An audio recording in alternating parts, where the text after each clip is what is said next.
Hello, it is November 21st, 2025, and my name is Trevor Coopersmith, and I'm an artist. I'm mostly a mixed media artist, and I kind of specialize in creating odd-shaped objects that are organically inspired and often shift scale and enhance perceptions of the natural world. I come from a background where my dad is actually an artist, and I grew up seeing a lot of his really soft and kind of sensual floral airbrush designs scattered around my house. He was very successful in New York in the 70s and 80s, like doing poster prints.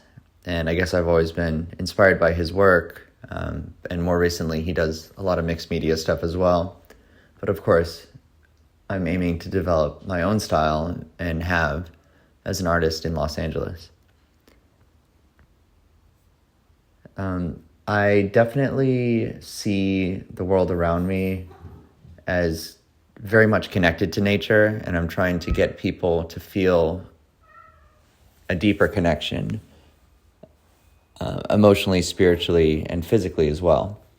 So a lot of my work sort of references the human body, but also kind of like enlarges scale and plays with different ideas of speculative fiction and concepts of like truth is stranger than fiction, I guess, in a way. Kind of getting people to rethink their relationship to the natural world, how we're not really so separate, that things are really more entangled than we think. And I think that's important because nature sort of provides like a sense of home for me. I moved around across the country and back across the US, 5 different states, and settled in Southern California with a beautiful garden and a lot of incredible hiking, and of course the beach. So I'm heavily inspired by nature, and I put myself out there for extended periods of time. Like I even did like an 18-day backpacking trip. I did have one day inside a cabin where I had Wi-Fi and access to a store, but everything else was, every other day was just outside, bathing in lakes and soaking up as much sun as I can and hiking about 80 miles over the journey. So yeah, I kind of live for that stuff, and I think it directly influences my work. Some of my biggest influences are Hilma af Klint and Georgia O'Keeffe. Those artists are just incredibly inspiring, like visually and conceptually as well. I think it's important to know those artists, especially in the realm of abstraction and abstraction from nature and connections to spirituality and the body as well. Right now I'm focusing on a series that I call Future Artifacts, and what it is I'm taking these sort of odd-shaped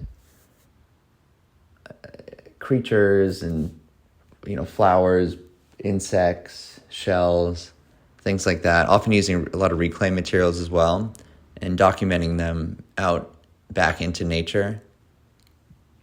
So it's been really valuable for me to provide like a context or a setting for these objects instead of just kind of having them static on a wall.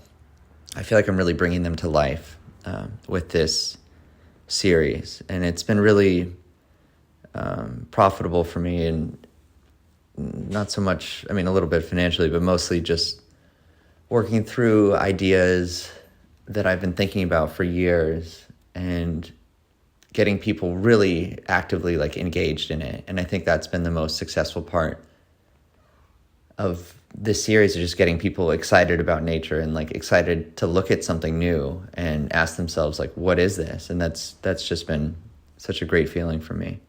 And also tricking people, like tricking ChatGPT and tricking scientists and having strange conversations about what these things could be. I think that's been, a really interesting part of this new series that I'm working on. So some of the biggest challenges of being an artist is, of course, paying rent, but I kind of have my bread and butter with teaching, and I genuinely love teaching as well, so that's been really nice. I think it's difficult to find a balance between making work that you're happy with and completely satisfied with, and that is, a deep reflection of yourself, but something, that's pretty enough or whatever, compelling enough that someone could hang it up on their wall permanently, or some sort of gallery or institution wants to deem it as, culturally significant.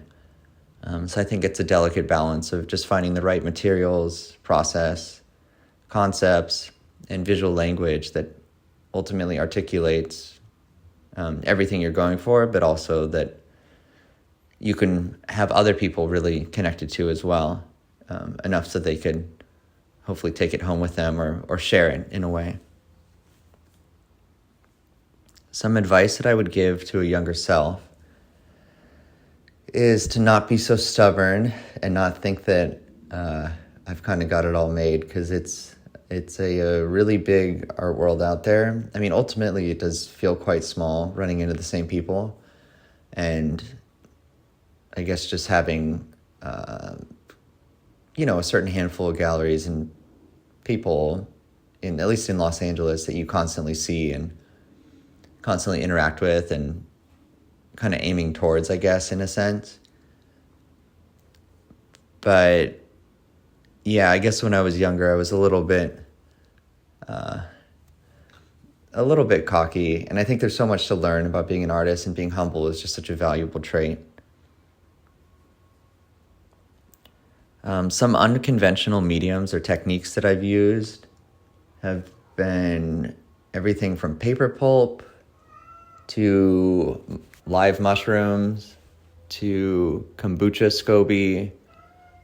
So I took and dried some kombucha SCOBY, which is like the bacteria, basically, like the top layer, and I used it as insect wings. I've been fusing a lot of glass into my ceramic works, which has caused a couple headaches for the ceramic technician where I'm firing my work, but it's created some really interesting effects.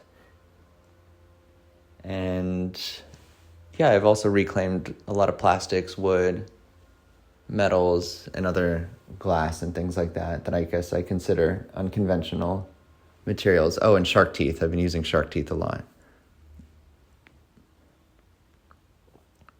While I'm working, I almost always listen to music, usually something really upbeat, like electronic music, some old school hip hop, or some classic rock. Something a little groovy is nice. I kind of grew up with psychedelic rock, so I've been listening to a lot of Tame Impala lately. That's kind of the mood for the type of work that I make. Some of the best reactions I've had to my work are just, wow, what is this? And I think that's really important, because I'm trying to, I guess, recapture the essence of something instead of creating like a one-to-one direct relationship. And in that way, I'm trying to capture like a feeling, like the sublime. And I think when I give people that same sensation, I guess, of just being a kid and finding something and just looking at it like, what is this? And having some sort of wonder and fascination, that's some of the best feelings. From my artwork, I hope people can take away some new and like deeper connections to nature, and just, I guess, understand where I come from and how important it is to me. And just know that even if you're in like a densely populated, metropolis area, you can still find some meaningful connections to the natural world. And ultimately, it's not as separate as we think it is.